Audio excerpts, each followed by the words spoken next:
কলাপাড়া উপজেলার মধুখালীতে ফেরদৌস মুন্সী হত্যার বিচারের দাবিতে মানববন্ধন করেছেন এলাকাবাসী। প্রতিবেদন দৈনিক কলাপাড়া।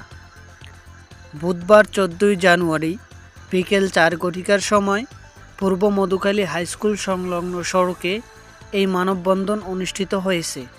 এতে বিভিন্ন শ্রেণী পেশার নারী ও পুরুষ অংশগ্রহণ করেন।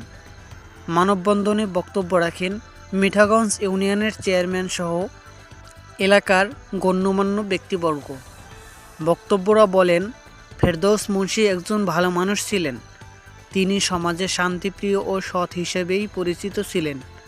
তাকে যারা যেভাবে নির্মম হত্যা করেছে তা অত্যন্ত নিন্দনীয় ও মর্মান্তিক।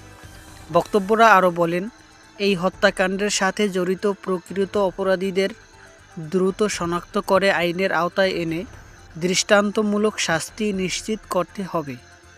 তা না হলে সমাজে অপরাধ আরও বেড়ে যাবে। মানববন্ধনে অংশগ্রহণকারী নারী ও পুরুষ একই কণ্ঠে দাবি জানান, ফেরদৌস মুন্সী হত্যার সুষ্ঠু বিচার না হওয়া পর্যন্ত তারা আন্দোলন চালিয়ে যাবেন। একই সঙ্গে তারা প্রশাসনের দৃষ্টি আকর্ষণ করে দ্রুত কার্যকর ও পদক্ষেপ নেয়ার আহ্বান জানান।